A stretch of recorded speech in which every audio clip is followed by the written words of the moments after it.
Saya masuk di era yang easy money. Ya. Saya beli saham apapun untung, apalagi yang hubungannya sama komoditas. Oke. Jadi ya superstar-nya ya kita tahu semua Pak, tahun itu adalah superstar-nya Bumi Resources. Oke. Kita tahu Bumi itu dari 3.000 sampai peak-nya 8.850 sebelum jadi 50 Pak. Gila ya. Dari 8.850 ke 50 ya. Betul Pak. 1% aja nggak ada itu.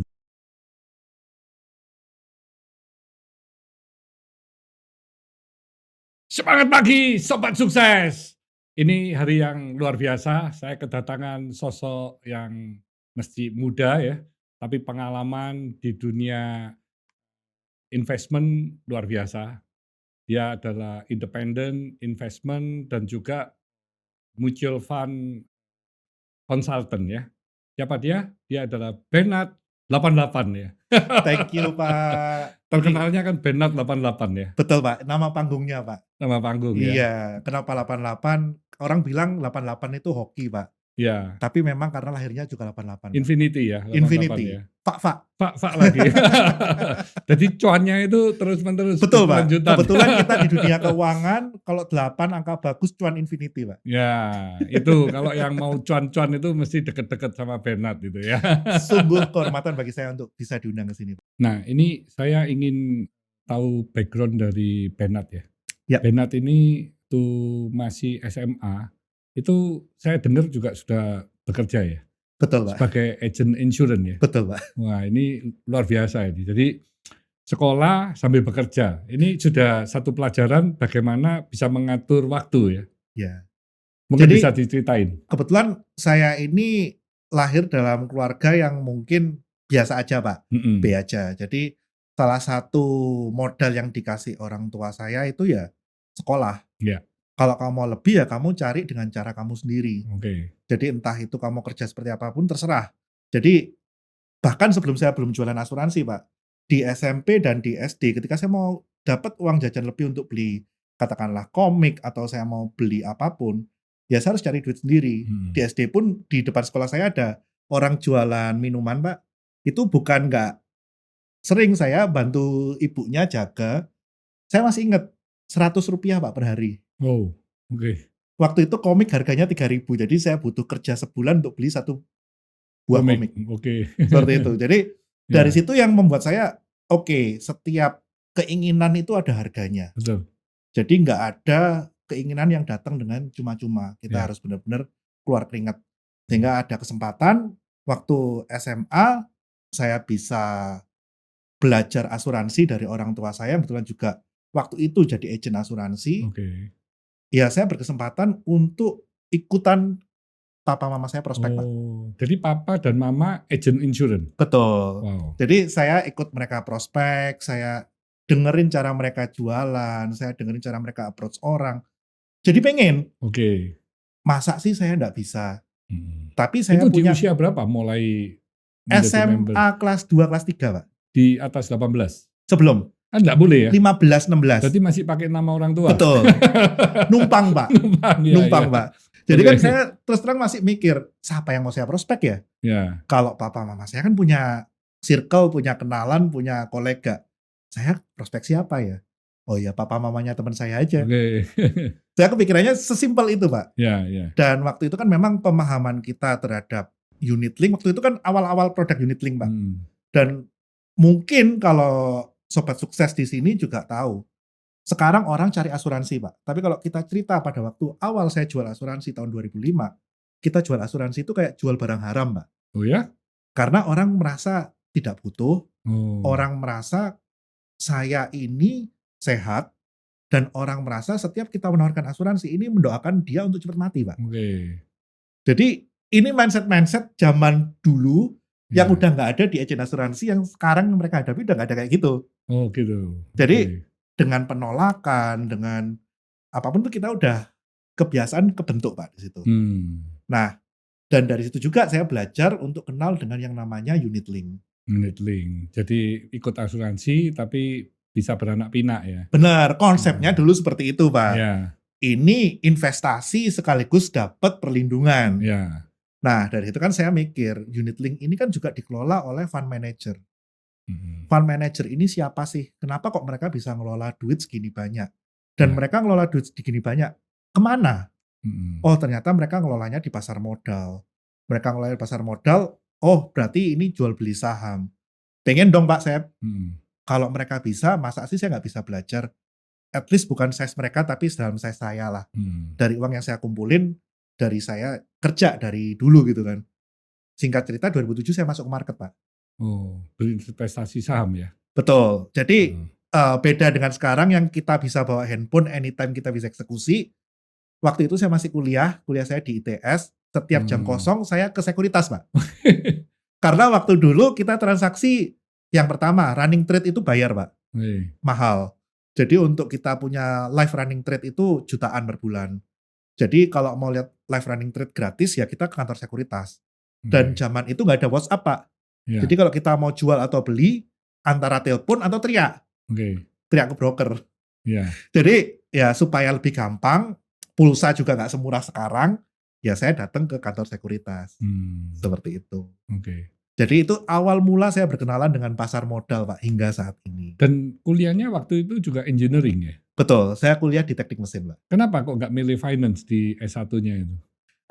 Ini lebih ke arah, eee, papa dulu pengen masuk ITS Pak, teknik Oh, mesin. oke. Tapi nggak bisa masuk ITS, cuma bisa masuk di ATR, Akademi Teknik Rajasa. Jadi akhirnya Bernard yang dianjurin untuk masuk ke sana? Betul, dan di sisi saya pun saya merasa, oke, saya cukup menikmati dengan dunia engineering. Oke. Jadi dalam artian di dunia finance dan dunia engineering saya sama-sama enjoy. Oke. Jadi kenapa sih saya nggak coba untuk di dunia engineering? Tapi kalau di dunia engineering pun saya pengen ya di universitas yang menurut keluarga saya oke. Kalau Mmm. dulu papa saya pengen di ITS ya saya coba lah. Iya, Saya iya. UMPTN untuk masuk ITS, Iya. seperti itu Pak. Jadi waktu 2007 investasi itu mengalami keuntungan atau kerugian? Semua terasa indah Pak, market Mmm. rally. Mhm. Kita tahu 2005 sampai 2007 itu rally komoditi Pak. Iya. Kalau kita ngomong rally itu bayangannya seperti market 2020 ya Pak ya, mungkin kalau sobat sukses baru masuk di pasar modal waktu corona kemarin, tahu bener tuh, Iya. kita pilih saham apapun, beli harga berapapun, dijual besok pasti untung Pak, Untung? Heeh. nggak pernah rugi Pak. Iya. Demikian juga dengan saya masuk di era yang easy money. Iya. Saya beli saham apapun untung, apalagi yang hubungannya sama komoditas. Oke. Jadi ya superstar-nya ya kita tahu semua Pak, tahun itu adalah superstar-nya Bumi Resources. Oke. Kita tahu Bumi itu dari 3.000 sampai peak-nya 8.850 sebelum jadi 50 Pak. Gila ya, dari 8.850 ke 50 ya. Betul Pak, 1% aja nggak ada itu, betul cuma Pak. 0,65% itu. Itu saya alami Pak, itu saya Gila, nikmatin, saya trading dari 3.000 keluar masuk, untung semua, untung semua hingga akhirnya masuk di 8.650 nggak bisa sikat keluar. sekali, habis semua dah. Nah, itu singkat Pak, karena Ya, waktu dulu juga kan nggak ada istilahnya kayak sekarang, sempet kan ketika Covid, ARB dibatasin oh 7%, ya, apa. Dulu kan nggak ada Pak, simetris. iya, Sampai akhir hayat simetris. iya, IHSG dari 2.800 ke 1.100 itu cepet sekali Pak, waduh, cepet sekali. Jadi itu kayak kita bener-bener kayak, oh hasil kerja kerasku hilang semua nih. iya. Jadi kayak seakan-akan, oh ini ya namanya crash. Itu pertama kali saya ngerasakan crash Pak, Nah di itu terus 2008. gimana? Apa yang Bernard lakukan setelah itu? Dari situ saya kembali lihat portofolio saya Pak. Saya kembali lihat portofolio saya, yang saya punya ini saham apa sih? Secara fundamental seperti apa sih? Yakin nggak saya terhadap barang-barang yang saya beli? Pada waktu itu saya ingat, Astra International dari 30.000 jadi 6.000. Hmm, Saya ingat BNI waktu itu dari harga 2.000-an jadi 600 perak. oke, Hexindo waktu itu dari 2.000-an sekian jadi 600 perak. hmm. Dan saya juga punya ITMG, tragis juga Pak, nggak kalah Oh, tragisnya. Timah, sampai sekarang Timah nggak pernah kembali ke harga tertinggi di 2008 Pak. wow, 40.000, stock split 4.000 kan, ya, sampai sekarang nggak pernah kembali ke sana. wow, Nah dari itu saya melihat, ini kira-kira dari emiten-emiten yang saya punya ini, yang secara bisnis tidak terdampak kondisi makro, itu apa? dan ada potensi nggak bagi mereka untuk perbaikan? Secara manajemen ada perubahan nggak? Apakah mereka mengalami distress secara company? Apakah ada utang luar negeri yang luar biasa? Kalau itu semua masih dalam batas yang oke dan wajar, saya akhirnya memberanikan diri untuk average down, Pak. Hmm. Karena seperti kita tahu zaman 2008 kita nggak mengenal kata cut loss, Pak. Yang kita kenal itu cuma buy Iya. atau jual untung, nggak ada namanya cut loss. Hmm. Nah, akhirnya saya merasa, oke, portofolio saya, kebetulan saya juga punya pengalaman di KPC, Pak. Di mana KPC ini kan salah satu tambang dari Bumi Resources. Saya tahu ini perusahaan going well, saya tahu perusahaan ini pada Itu di waktu tahun itu berapa itu? 2008. Berarti you sudah lulus S1-nya? Waktu itu saya ada kesempatan untuk magang, Pak, Oh, di magang KPC. aja. Berarti belum lulus ya? Belum. Jadi saya sengaja pilih magangnya pun yang berhubungan dengan emiten saham yang saya punya. Oh, Saya iya. nyari gimana caranya saya pokoknya ke KPC nih. Oke. Di situ saya ngeliat company that time very good. Oke. Produksi bagus, GCG bagus. Ya, apa yang terjadi sesudahnya itu kan karena mismatch manajemen di holding ya, Pak ya. Bukan di aset level. Nah, sehingga dari situ ketika Bumi mencapai harga Rp395, saya masih ingat persis. Bottom Bumi 2008 itu Rp395. Saya memberanikan diri untuk average down dengan modal utang ke orang tua, Pak. Wow.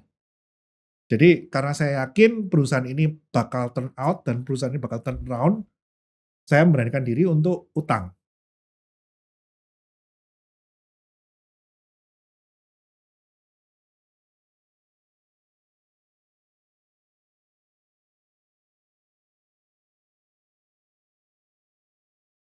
Ya, Jadi average-nya turun jadi berapa waktu 8.000 itu? total average saya Indian 1000-an, Pak.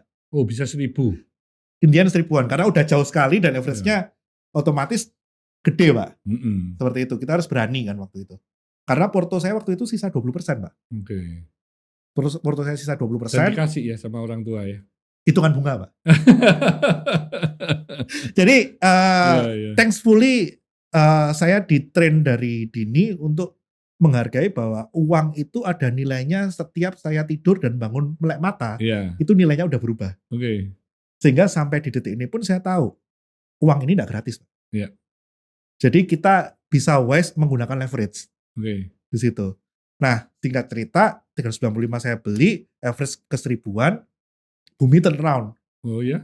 Dengan potensi dia yang masih ada, holdingnya yang mencoba dia utang ke CIC lah, ke Bumi PLC lah, dengan segala silatnya dia, sempat, Pak, ke 3.500.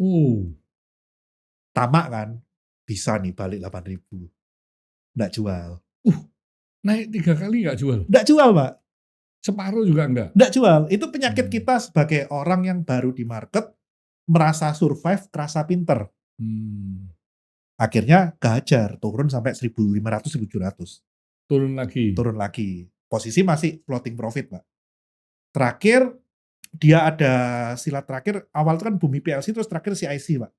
Itu terakhir sahamnya dia dibawa ke 2.500, akhirnya oke, that's it.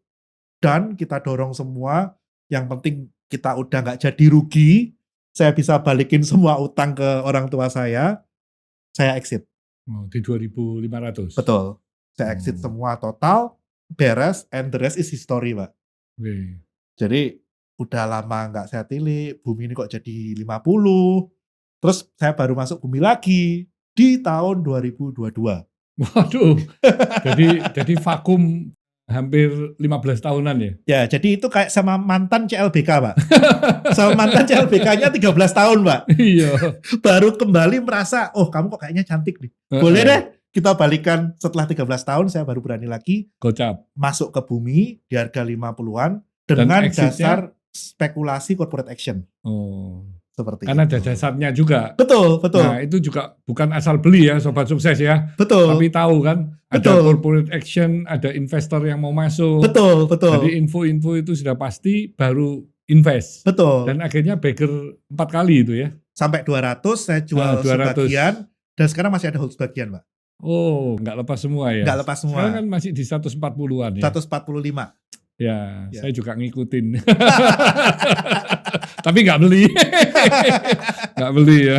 Ya, jadi memang kenapa kok kita bisa dapat insight seperti itu, kita dapat gosip-gosip seperti itu, karena banyak teman-teman di industri yang sama, Pak. Ada Hmm, kesempatan sehingga kita mungkin mendengar yang obrolan kanan kiri tinggal kita mix-match-kan antara satu dengan yang lain. ya, Ketika kita merasa ini masuk akal, ya udah, ya, berarti itu adalah salah satu cara kita untuk menurunkan resiko kita oke. dengan mengetahui apa yang kita beli. Ini sobat sukses kan banyak nih yang berinvestasi saham juga ya, Betul betul selain betul. bekerja. Nah, investasi memang saham ini kan sesuatu yang banyak orang pro dan kontra ya. Betul. Ada yang ngomong judi, ada yang ngomong, "Wah ini resikonya besar," tapi ada yang ngomong, "Wah ini cuan nggak pakai kerja," gitu. Yang kerja orang lain kita taruh aja udah dapat dividen, dapat cuan gitu ya. Iya Jadi iya. ini banyak versi kan ya. Nah menurut saya ya pinter-pinternya kan ya, kita mau invest di perusahaan yang benar atau enggak gitu ya. Betul, Pak. Jadi kalau saya sendiri punya anggapan gini, Pak, kalau kita treat saham ini seperti judi, ya jangan kaget kalau result-nya juga seperti judi. Betul, Nah, treat seperti judi itu seperti apa? Kita nggak tahu apa yang kita beli, kita nggak betul. tahu alasan kenapa kita beli, Iya, kita nggak tahu apa-apa cuma karena, barang ini loh mau naik, iya, barang ini loh bisa jadi sekian, iya, barang ini loh bisa beggar, iya, tanpa tahu alasannya. Itu kan berarti kan iya, kita men-treat barang ini seperti judi, Pak. iya. Ya berarti ya jangan salah kalau nanti result-nya seperti judi juga. Nah itu ya sobat sukses ya. Jadi kalau tidak tahu secara history atau fundamental dari perusahaan tersebut, jangan dengar-dengar cerita, dipom-pom, diliatin historical, itu sahamnya naik naik naik terus dan ini maunya mau naik, tapi tanpa didasari dengan fundamental dari perusahaan, nggak mungkin. Itu pasti nanti terjunnya juga sangat tajam ya. Jadi Betul banyak orang yang bermain saham juga ya. Saya betul. melihat saat ini kan sangat mudah perusahaan untuk menjadi perusahaan TBK. Exactly, Pak. Dipermudah lagi sama pemerintah. Exactly, Pak. Sehingga kadang-kadang perusahaan baru yang tidak punya history ya, terus sudah TBK, orang nggak paham juga, terus dia invest, nggak taunya perusahaannya tidak sehat gitu. Maksudnya Nggak taunya secara hanya jual kertas, Pak. keuntungan, secara revenue tidak bagus ya. Betul betul. Jadi ada cerita nih, Pak. Ada satu perusahaan yang IPO bulan ini. Saya barusan juga bahas di sosial media saya. Perusahaan ini secara aset itu cuma 40 M, Pak. Nggak sampai malah. Iya. Belum dipotong sama dia punya debt. Nah, dipotong sama debt, asetnya dia cuma 20-an M. Dia IPO 40 M dengan market cap 100 M, Mbak. Hmm, oke. Jadi begitu dia dapat dana IPO, itu seperti dia udah di buyout the whole company Iya, dan dia siap keluar. oke. Dan dia dihargai dengan PI 100, Pak. Aduh, bisa terus. Berarti butuh 100 tahun bagi seorang investor untuk mendapatkan uangnya kembali dari earning perusahaan. Iya iya iya. Nah, ini kan sesuatu yang mungkin harus kita pahami dulu secara fundamental karena Iya bolehlah orang bilang, "Wah, mau fundamental jelek atau buruk yang penting kan harganya naik." Oke, iya kita memang pengen harga naik, Pak. iya iya. Tapi tanpa didasari fundamental, kamu nggak akan pernah tahu alasan saham ini naik kenapa. Dan ketika kamu beli di ujung, Oke.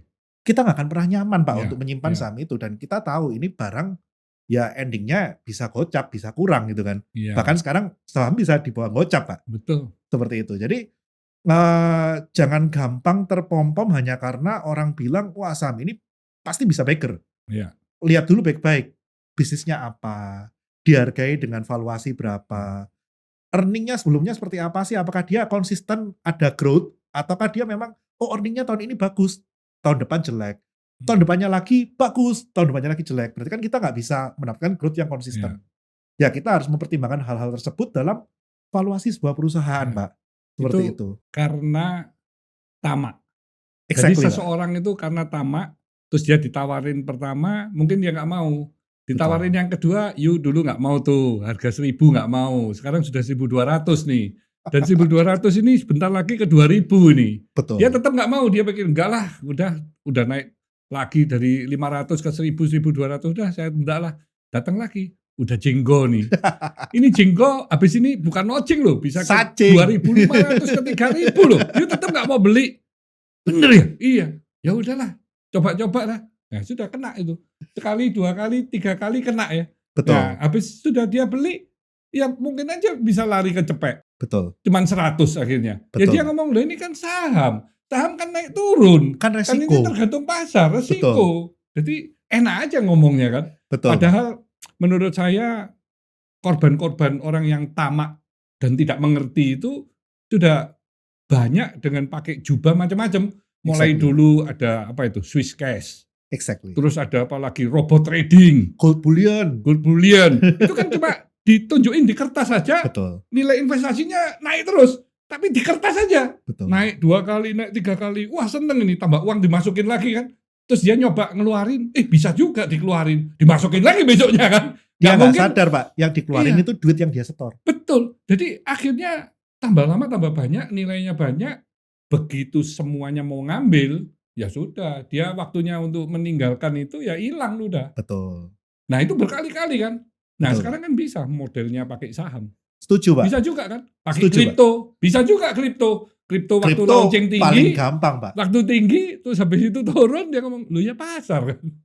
Jadi memang sekarang ini banyak sekali resiko pasar yang harus kita pilah-pilah, Pak. Yang paling utama apa sih? Bagi saya satu, Pak, resiko itu datang dari ketidaktahuan. Betul. Ketika kita tidak paham, saat itu juga kita terpapar dengan resiko. Jadi bukan nggak mungkin kita dapat optimal revenue, optimal return dengan minimum risk. Itu bukan nggak mungkin. Tapi kata kuncinya adalah optimum, bukan maximum return, Pak. Ya. Nggak ada yang namanya maximum return. Ya. Yang adalah optimum return. Oke. Certain return dengan certain risk. Ya. Nah, ini yang orang harus sadar. Nggak ada uang gratis geletakan di market, orang nggak ambil. Nah, kalau kalian ini bukan orang market, bukan orang industri, dan berita bahwa saham ini bisa menjadi 2-3 kali lipat sudah sampai ke kalian, ya berarti kalian adalah exit liquidity, Pak. Ya, ya. As simple as that. Bagi saya seperti itu. Jadi, Ya. kalau kalian orang industri, kalian dapat katakanlah obrolan warung kopi ya, Pak, ya, kita ngomong rumor, kita ngomong gosip, oh barang ini karena mau ada ekspansi, karena mau ada corporate action, dasarnya ada. Jadi, oh saham ini bisa naik sekali atau 2 kali lipat. Tapi tetap dengan dasar yang ada, Pak. Ya. Nah, itu kalau kita di industri, kita dapat infonya wajar. Tapi kalau kita bukan di industri, kita dapat infonya, hati-hati. Ya.